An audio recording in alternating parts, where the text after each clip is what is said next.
So hello and welcome back everyone to this another beautiful video. In today's video we're going to talk about how to present an answer in your coming exam.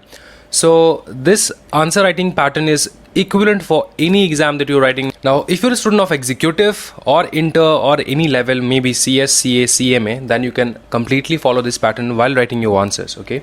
Today we're just not going to talk about how to present an answer, but we're going to talk about all the little details which the students has a doubt in their mind and they ask me always.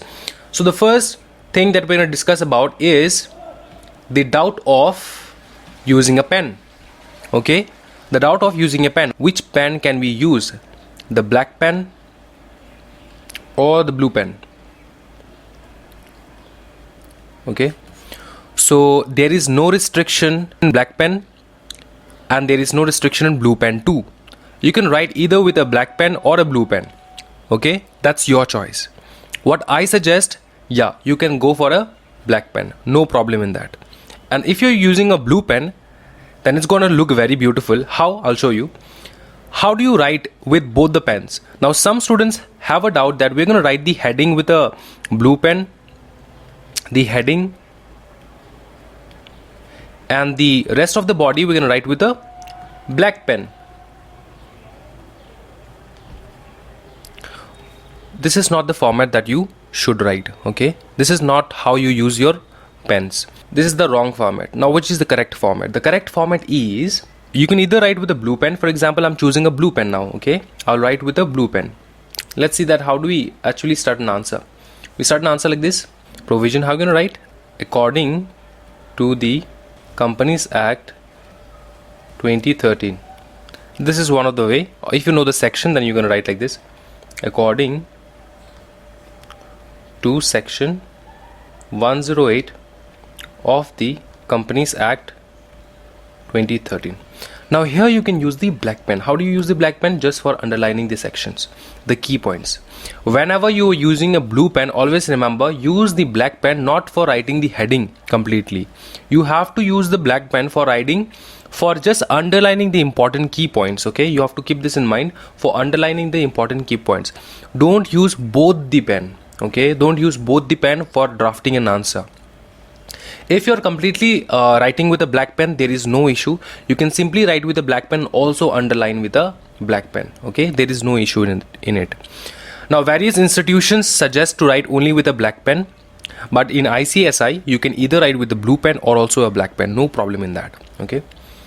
Now this was a very important confusion for writing a blue pen or a black pen. Now, which kind of pen to use? Can we use a gel pen? Can we use a ball pen? Or can we use a ink pen? So here I would suggest you ball pen. Okay, because using an ink pen, there is a possibility that the ink will fade away. Okay, there is a possibility that the ink will fade away. Now you may use a gel pen or a ball pen. Okay, what I use is, I use the Pilot V7.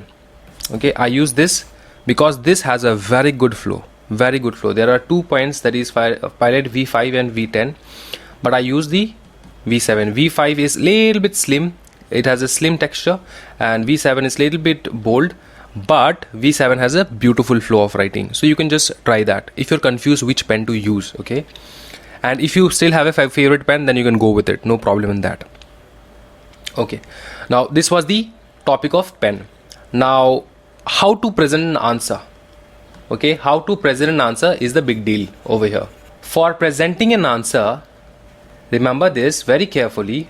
For presenting an answer, there are at least, in my eyes, there are 2 formats. Okay, there are 2 formats. Now this is the exact page that you're gonna get in your exam hall. This is the exact page. The answer is going to be written like this. Okay, it's going to be written like this: answer to question number, and then this are the exact lines which you're going to see in the exam hall, except this line. Okay, this line I have drawn. Now this is the first pattern how you can draw and draft your answer paper. You can either draw a line in the right side of the page. Okay, just drawing a line. Okay, just drawing a border, and then you keep on writing over here. Okay, now how do you present the answer over here? Always remember, wherever possible, you try to put a conclusion. okay, wherever possible. Now, conclusion are not possible in direct questions sometimes, but I'm telling you, wherever possible, try to put a conclusion and try to write as much as in sub points as possible. Try to add as much sub points as possible. Don't write in a paragraph format, okay? The first thing is paragraph. Try to avoid writing in complete paragraph format.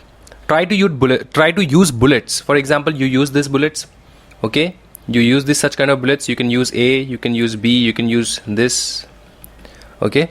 You can use all these bullets. Now there are few of the bullets which you should not use, which I do not recommend using it. The first bullet is drawing a cloud. While I was taking the mock test, I saw a lot of students using this kind of bullets. Now I was confused that what is it? Is it seriously a bullet or what? Some of the students were using a hand like this, okay, indicating a answer. Some of the students were drawing stars, okay. So I would suggest you please leave the natural wonders in their places and go to examination with professional bullets, okay. These are the professional bullets that you should use, okay. Don't use such kind of bullets. And also, while you're writing a heading, for example, you're writing a provision. Now this provision, you don't do it like this, okay. Don't put this provision in a cloud. No, just give a line. That's it. That's enough. Don't put this provision in a cloud. I'm suggesting you this. It will be very, very helpful for you, okay. Try to present the answer in a professional way so that the examiner feels that, okay, this guy knows everything, this guy is a proper professional and I should give him a good mark, okay. So this feeling should be there. Now this is the confusion of the bullets that I have solved just now. Now the other things, the other important things which you should know is, now this is the format I told you. This is the format. You can draw a line in the right side. Now you start with the provision, okay. The answer should be divided into 3 to 4 parts. You may either start with provision, okay, you draw a line and then you write here facts and analysis. You draw a line over here and then the last conclusion. These are the 3 parts how you can divide an answer. You can divide the answer in 4 part also. The fourth part will be above this provision you write section. So you just write the section in a single line and then start the provision from the later part of the answer. Now if you're writing section over here, then you can start writing like this. Section, for example, 108 of the Companies Act 2013. Okay, you can write like this and then you can draft the provision from here. Okay, also leave a line, give a gap between this section and provision. Understood? So you can start the provision from here. This is one format. Now for example, you want to divide the answer in 3 parts. You want to save your time. Okay, so if you want to save your time, you can start with the provision writing according to section 108 of the Companies Act 2013. Okay, according to section 108 of the Companies Act 2013, you can write like this. You can start your provision in this way. Okay, now a lot of students ask, is it very, very mandatory for writing a section? I would suggest you to write down a section, but please never quote a wrong section. If you're quoting a wrong section, the examiner will obviously deduct your complete marks. Okay, now you can also include, for example, you don't know which section it is. You can just simply write here act. Okay, draw a line and write Companies Act 2013. Then you just write the provision. For example, if you forgot the section. Understood? Or if you want to save more time, you don't want to write act over here, you can simply write according to relevant section, according to relevant section of the Companies Act 2013. You can start from here. Okay, this is the time saver pattern. Now this is one pattern how you should write. Okay, remember one thing, whenever you're writing in a bullet format, your bullet should not go outside the line. Okay, especially when the bullets, for example, you're using a bullet like A, B, C. Okay, if you're using a bullet like this, the examiner will seriously get confused which question answer is this. Might be this is an A answer, might be this is B answer, might be C an answer. If you're using a bullet like, for example, if you're using a bullet like simply this, okay, or simply this, then it's fine. Then we can understand that, okay, that's a bullet. But if you're writing a bullet sign in a format of like A, B, C, then it's a great headache for the examiner to find it out which question answer is it. Is it a question answer of some other questions or not, or is the same answer that you're continuing? Okay, this is one format how you should go. Okay, the other format is drawing a line. This is the second format. Okay, drawing a line in the left portion.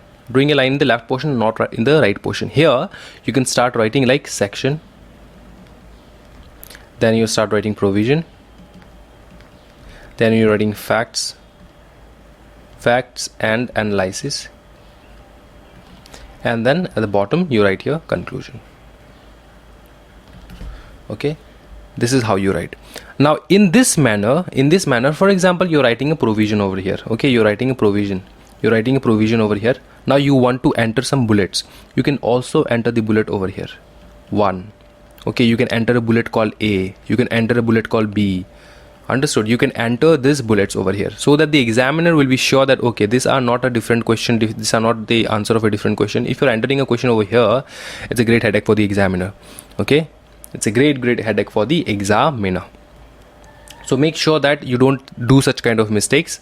You have to impress the examiner. Keep your handwriting very clean and neat. Okay, one answer in one paper, okay. This, for example, you're starting this answer, you want to go to the second page, you can continue to the second page, no problem. But after, for example, this was the answer that you have started. Okay, your answer is ending in this page. Okay, and you have utilized this much of space. This much of space is utilized. Draw a border to indicate that the answer is over. Understood? Draw a border over here. Also don't forget to underline the key points. Don't keep the key points to be underlined at the end of the examination or in the last 10 minutes you'll underline. No, you'll be consuming a lot of thought, a lot of time to just think which are the key points. So whenever you're writing, after you finish the answer, fatafat just go and underline and show that these are the key points, so that you save time at the later portion of the examination. You understood? So make this few things very clear with you and do not make such mistakes. Draw a borderline. Now some questions may be of such type. For example, there may be a question like this. Okay, and this question has a question A, a question B, a question C, a question D. Now a lot of students were asking me, should we start these questions from a different page, in a new page, completely new page? Should we start this question, as these questions are belonging from a particular question? So this is question number 3. This is question number 3A. Now there is question number 3B also, there is question number 3C also. These are the sub questions. Okay, these are the sub questions. Now the sub questions can be continued in the same page, no worries. You don't have to go to a new page, and you don't have to write the provisions again and again if you're using a sub question. For example, there's a sub question over here and you are thinking to write the provisions, right?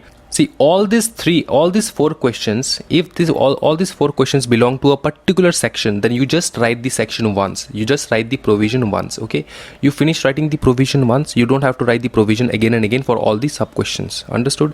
Then you start writing A. After writing the provision, you start writing A, B, C, like this. You just give it like that.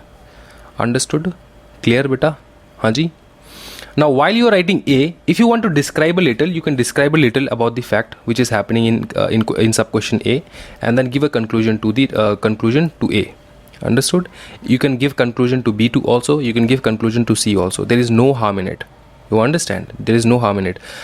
When the sub questions belong to a particular section, if the sub questions belong to different sections, then you should quote different sections and different part of the answer while you are answering the questions. For example, sub question A is asking about section 108, sub question B is asking about section 111, sub question C is asking about section 123.